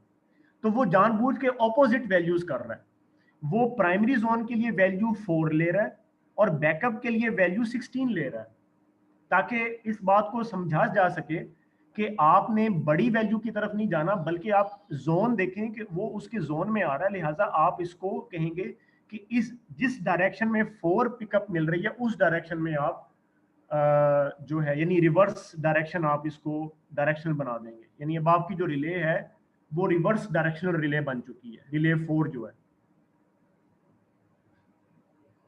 ठीक है, अच्छा 5 को देखते हैं तो ये दोबारा हमें समझ आ जाएगी क्योंकि अभी हमने 5 को नहीं देखा। ठीक है, अच्छा 5 जो है, 5 में जो आपकी रिले नंबर जो 5 है, अब वो कहता है कि इसका पिकअप मैंने लिया है 125 एम्पेयर। रिले 5 का पिकअप 125 एम्पेयर ले रहा है, रिले 4 का पिकअप सिर्फ 25 एम्पेयर लिया था, और रिले 5 का पिकअप वो ले रहा है 125 एम्पेयर। तो 125 को जब आप 100 से डिवाइड करोगे तो रिले पिक होगी भला?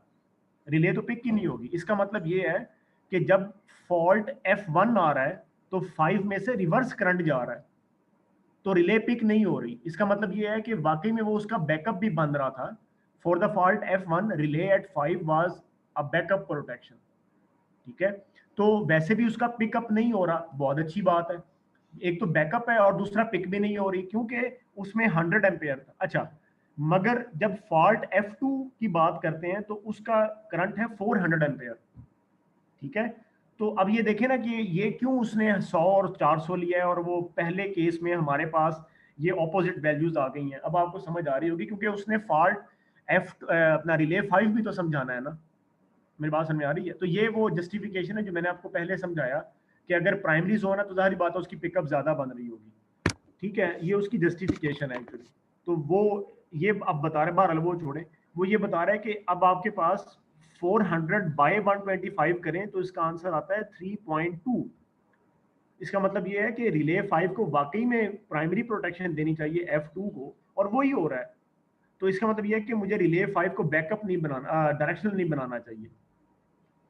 ठीक है, एक दफा इसको मैं दोबारा आपको बोर्ड पे बताता हूँ।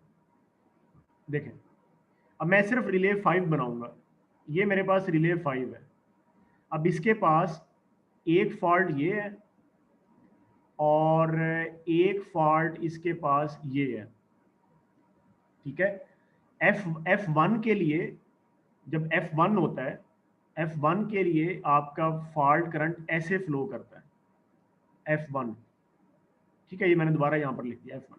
और F2 के लिए इसमें से करंट ऐसे फ्लो करता है, F2। सही। और ये पिकअप आ रही है 3.2 टाइम्स द पिकअप। क्यों, ये कैसे निकली? It is equal to 400 by 125। और जब ये वाला करंट फ्लो कर रहा है, ये वाला जो रिवर्स फ्लो कर रहा है, उसमें था 100 बाय 125, तो रिले तो कभी भी पिक नहीं होगी। सही। तो relay 5 for the fault at F1 backup बन रही है, तो ना पिक हो, ठीक है, okay. Why okay? Why okay? Because 5 जो है वो बैकअप बन रहा है। यही मैं बात कर रहा था, यही मैं बात कर रहा था, जो वो पहले मैं कर रहा था, वो मैं डायरेक्शनल के लिए आपको समझाने के लिए यही बात कर रहा था। अब आपको शायद पता चले मैं अभी जो पीछे बात कर रहा था कि रिले 5 जो है वो F1 के लिए चूंकि बैकअप बन रहा है, लिहाजा वो पिक भी नहीं हो रही, तो ठीक है। और F2 के लिए यही मैं बात आपको ना डायरेक्शनल में समझाने के लिए यही वाली बात समझा रहा था, कि क्योंकि वो जरा आसान थी समझानी, इसलिए मैं आपको वो समझा रहा था। यही इस तरह की एग्जांपल देके कि जिसके लिए पिक नहीं करना उसके लिए पिकअप भी छोटा हो रहा है। अच्छा, और F2 के लिए जिसको पिक करना चाहिए उसका पिकअप आ रहा है 3.2 टाइम्स द पिकअप। सही है, तो मुझे इसको डायरेक्शनल बनाने की जरूरत नहीं है। No need to make directional. इसको डायरेक्शनल बनाने की जरूरत ही नहीं है, क्योंकि वो तो खुद ही सही काम कर रहा है। वाई? बिकॉज सेल्फ ऑपरेटिंग, ये सेल्फ ऑपरेटिंग ओके, चाहे रिवर्स में करंट जाए या फॉरवर्ड में हो। तो और यही हम ई टैप में इससे पहले सर करते रहे हैं। सर इसमें करंट रिवर्स में जाएगा ना? किस केस में? सर ये किसी केस में रिवर्स में उस वक्त जाएगा जब आप F1 की बात कर रहे हो। जब आप F1 की बात कर रहे हो तो रिवर्स करंट जाएगा। जब आप F2 की बात करोगे तो फॉरवर्ड करंट जाएगा। ठीक है,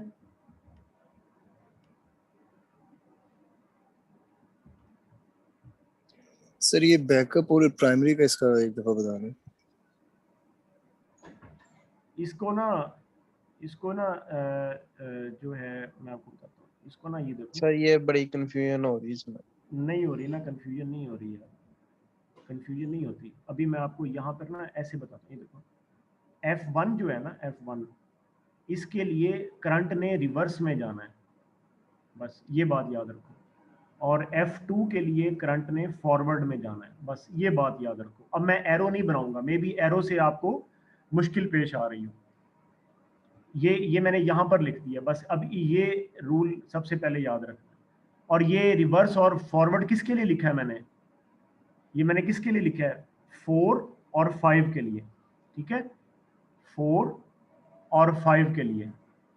ठीक है, F2 की जो वैल्यू है, जो करंट की जो वैल्यू है, ये आती है 400 एम्पेयर। ये वाली जो वैल्यू है ये आपके पास क्या आ रही है? 100 एम्पेयर। अब बताओ, अब समझ आई? अच्छा, इसकी जो पिकअप वैल्यू है वो 25 एम्पेयर है।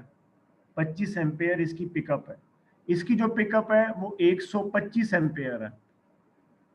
अब बताओ, इसको सॉल्व कर लोगे? अब मैं आपसे कहूं कि पहले आपने सिर्फ फोर्थ रिले को सॉल्व करना है। ठीक है, यहां मैं ऐसे लाइन लगा रहा हूं। पहले आपने रिले 4 को सॉल्व करना है, तो आप कर लोगे आप। अब अगर आप रिले 4 को सॉल्व करें तो पहले F1 के लिए करें या F2 के लिए करें? पहले F1 के लिए कर लेते हैं, ठीक है। और अब करंट कितना आ रहा है 100, डिवाइड किससे करूंगा 25 से, सही है। अच्छा रिले 5 को भी साथ साथ करते रहें अगर आप कहते हैं तो, अगर आप कहते हैं तो रिले 5 को भी करते यस रहते हैं, सर, यस ठीक है ठीक है ठीक है। तो 100 बाय 125, इसका तो पिक ही नहीं होना, और इसका आंसर आता है 4 टाइम्स द पिकअप, ठीक होगी बात जी। अब आप नीचे आ जाएं, अब अगला करंट वैल्यू क्या है 400, ठीक है। तो 400 बाय 25, इसका आंसर क्या आता है 16 टाइम्स द पिकअप, और 400 बाय 125, इसका आंसर क्या आता है 3.5 टाइम्स द पिकअप। बस ये स्टोरी है और कुछ भी नहीं है। अब तुम फॉरवर्ड रिवर्स ऊपर से देखकर खुद ही देखते रहो। ये जो रिले नंबर 5 है, पहले इसको सॉल्व कर लेते हैं, ये जरा आसान है। जब ये पिक नहीं कर रही तो करंट फॉरवर्ड जा रहा है या रिवर्स जा रहा है, चलो ऊपर से देखकर बताओ मुझे। रिवर्स जब रिले 5 पिक नहीं कर रही तो कौन सा रिवर्स जा रहा है, ठीक है। और वो किस सूरत में जा रहा है, जब F1 आप कंसीडर कर रहे हो। अब आपको समझ आ रहा होगा, F1 जब आपके पास फॉल्ट पड़ रहा है तो 5 में से रिवर्स करंट फ्लो कर रहा है और वो पिक नहीं कर रही। तो ये आपको सही नजर आता है या गलत नजर आता है? मुझे तो ठीक नजर आता है, क्योंकि ये बैकअप बन रहा है, ये बैकअप बन रहा है। पहले तो 4 नंबर को ट्रिप करना चाहिए ना, क्योंकि ये तो उसका जोन बनता है, 4 नंबर का जोन बनता है, ऐसे ही नहीं है? यस सर, ठीक है। और अगर आप इसके पैरेलल देखो तो जो रिले नंबर 4 है उसका 4 टाइम्स द पिकअप बन रहा है कि नहीं बन रहा? बन रहा है ना, बन रहा है, ठीक है। तो इसीलिए मैं कह दूंगा कि मैंने रिले 4 को ना बगैर कुछ देखे, मैं नहीं नीचे देख रहा, छोड़ दो बेशक नीचे ना देखो, मैं कहता हूं जी रिले 4 का ना जी मैंने रिवर्स डायरेक्शनल बना देना, रिवर्स डायरेक्शनल बना देना। मैं नतीजे पे भी पहुंच गया हूं, हालांकि मैंने नीचे भी नहीं देखा, कोई नहीं, इसको एडिट कर लेंगे, कोई ऐसी बात नहीं। अच्छा अब आगे, अब नीचे आ जाए। अब 400 एम्पेयर की बारी है। अब 400 एम्पेयर जो है ये फॉरवर्ड करंट है, ये रिवर्स है, ये फॉरवर्ड है, ठीक है। दोनों में से फॉरवर्ड करंट फ्लो कर रहा है, यानी कि नीचे की तरफ ऐसे फ्लो कर रहा है, और रिवर्स ऐसे फ्लो करेगा, जारी बात है, ठीक हो गया। अच्छा तो जो रिले 5 है, जो आपके पास जो रिले 5 है वो क्या है 3.5 टाइम्स द पिकअप, ऐसे ही है ना। और क्या ये रिले 5 का ही जोन बनता है? यस ऐसे ही है, ये रिले 5 का जोन बनता है, लेकिन उसकी पिकअप कम है।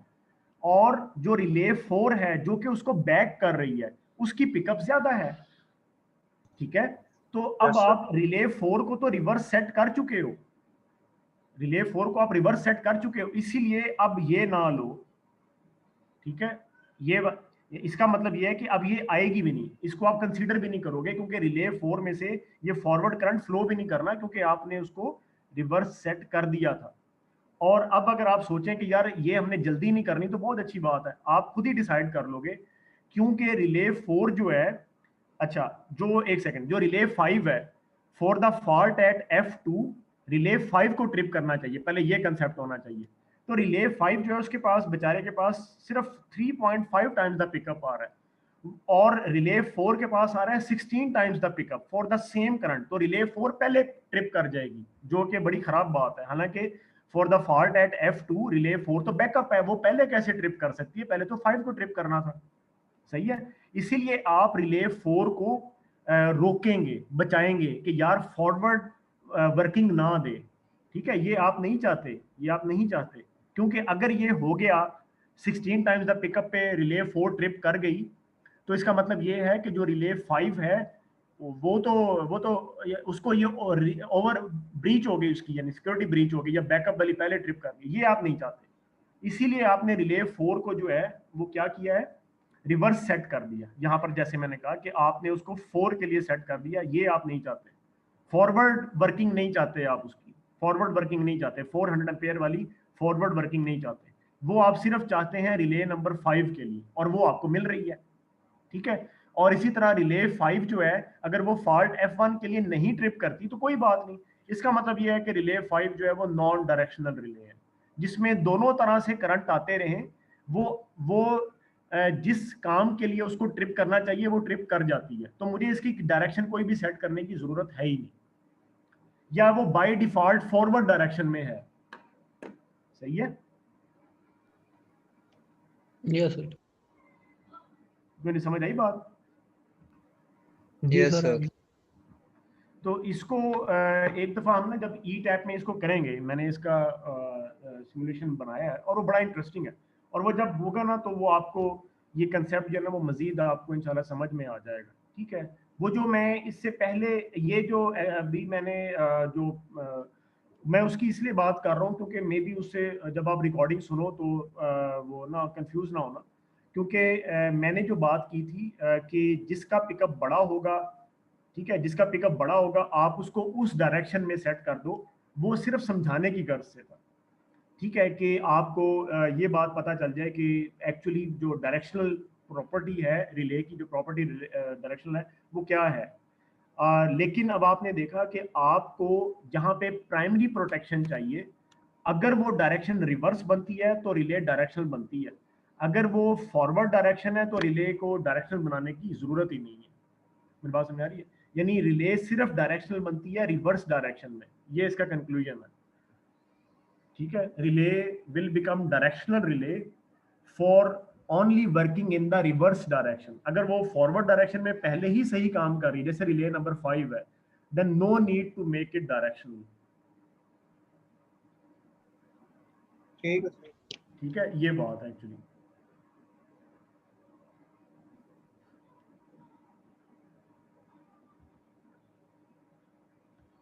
तो चलो ठीक है, कोई क्वेश्चन है तो अगर पूछ लो, मैं दोबारा एक्सप्लेन कर दूंगा इफ यू नीड।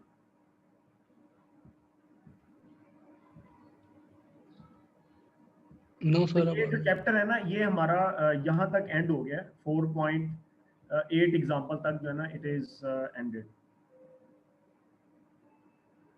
ठीक है, और बाकी ये जो उसने आगे एक्सप्लेन किया ये हम नहीं पढ़ रहे बिकॉज ये हार्डवेयर के लिए है। अगर आप हार्डवेयर में लैचिंग कर रहे हैं तो क्या करना है, पोलराइजिंग ये भी नहीं हम पढ़ रहे हैं। We are okay with, because that is the last topic, और ये वेक्टर की तरफ कंसेप्ट चला जाता है जो फिर जरा थोड़ा इन डेप्थ कंसेप्ट है या कुछ कम्प्लेक्सिटी लेवल इसका ज़्यादा है। तो फिलहाल हम बेसिक डायरेक्शनल तक रहेंगे और वो सिमुलेशन हो भी जाती है और हमें समझ भी आ जाएगा कि डायरेक्शनल प्रोटेक्शन है क्या। ठीक है, तो ये बात है।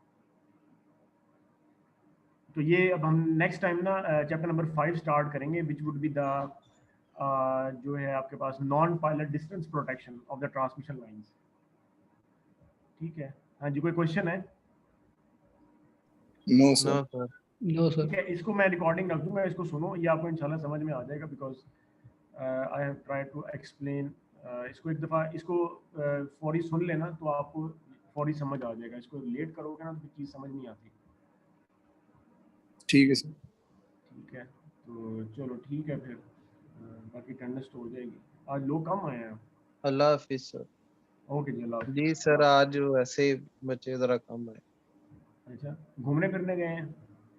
यस सर, हलवा पूड़ी खाने गए हैं सर. पूरी करेंगे। अच्छा, चलो ठीक है जी, ओके, अल्लाह हाफिज़। अल्लाह हाफिज अल्लाह सर. हाफिज सर. बाय।